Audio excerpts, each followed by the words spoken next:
안녕하세요. 해선총각입니다. 자, 오늘은 지수에 투자하는 방법에 대해서 한번 이야기를 드려보도록 하겠습니다. 요즘 들어서 주식 말고 지수에 투자하려는 분들이 많아졌어요.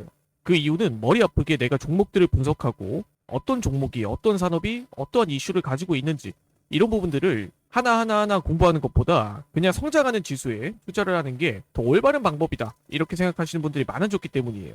그래서 오늘은 지수에 투자하는 방법 두 가지 정도에 대해서 한번 이야기를 들어보는 시간 가져보도록 하겠습니다. 자, 일단 첫 번째, 지수에 투자할 수 있는 가장 쉬운 방법은 바로 ETF예요. ETF는 상장 지수 펀드라고 생각을 해주시면 돼요.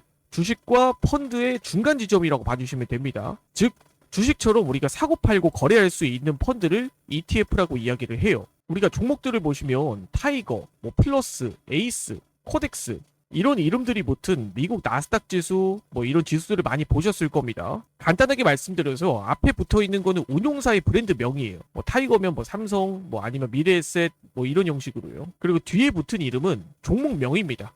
이 ETF가 어떤 지수를 추종하고 있는가? 미국 나스닥 100 지수를 추종하는 ETF다. 이렇게 봐주시면 됩니다. 자, 그럼 ETF의 수익률 계산법은 어떨까요?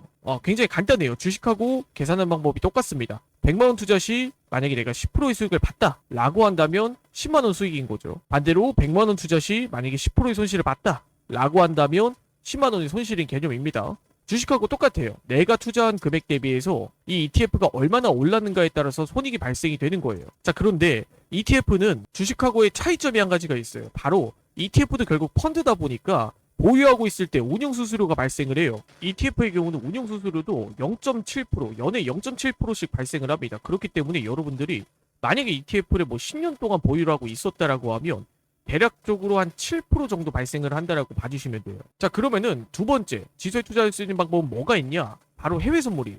근데 여기서 해외 선물이라고 이야기를 하면 투자자분들이 기겁을 합니다. 해외 선물 그거 위험한 거 아닌가요? 틀린 얘기는 아니에요. 해외 선물이 타 상품들 대비해서 리스크가 큰 건 사실입니다.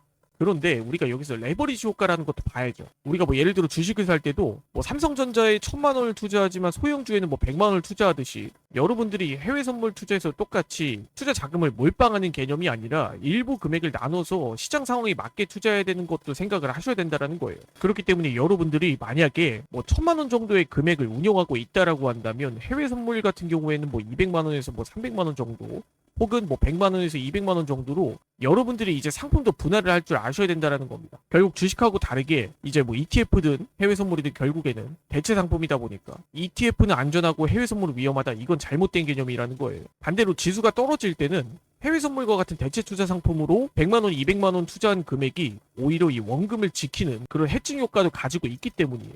자, 그럼 여기서 해외 선물 같은 경우에는 수익률을 어떻게 계산을 하느냐? 굉장히 간단해요. 내가 만약에 한 계약을 매수 포지션 진입 시 1포인트 이제 20달러인 거죠. 그러니까 예를 들어 나스닥이 만약에 1%가 올랐다라고 하면 대략적으로 200포인트 정도가 되니까 내가 만약에 해외 선물 매수 포지션을 잡고 나스닥 1%가 올랐다. 200포인트 정도가 올랐다라고 하면 대략적으로 한 4,000달러 수익인 거죠. 하나 한 600만원. 그러니까 1포인트 20달러. 그러니까 내가 매수 포지션을 진입하고 한 10포인트가 상승했다라고 하면 하나 한 200달러, 하나 한 30만원 정도 수익입니다. 그렇기 때문에 타 상품들 대비 레버리지 효과가 크기 때문에 해외 선물은 흔히 위험하다라고 생각을 해주시는 경향이 있어요. 그게 다 이런 부분들 때문이라고 봐주시면 돼요. 자, 그렇다면 해외 선물을 하는데 필요한 증거금, 투자 자금은 얼마가 필요할까요? 이게 가장 문제인데 국내 증권사 같은 경우에는 개시 증거금이 나스닥 미니 한 계약 기준으로 3천만원 이상을 필요로 합니다. 굉장히 진입 장벽이 높죠. 그리고 여기서 이제 대여업체들은 이 국내 증권사의 증거금이 비싸기 때문에 자기네들 거래소에서 거래를 하면은 30만원 가지고도 거래가 가능하다 이런 이야기들을 하는데 이런 것들 전부 다 믿으시면 안 됩니다. 법적으로 문제가 되는 것들이에요. 그렇다면 국내 증권사 말고 적은 증거금으로 정식적인 좀 해외 선물 거래를 할 수 있는 곳은 없을까? 이렇게 이야기를 했을 때 해외 증권사, 전 단연 해외 증권사를 추천을 드립니다. 그 이유가 무엇이냐? 해외 증권사 같은 경우에는 이 정식 라이센스와 이 해외 증권사 같은 경우에는 이제 메타트레이더 5라는 플랫폼에 입점해서 라이센스까지 다 보유를 하고 있는 그런 정식적인 플랫폼이라고 봐주시면 돼요. 해외 증권사에서 나스닥 한 계약 기준으로는 150만원, 1000달러 정도 증거금을 필요로 합니다.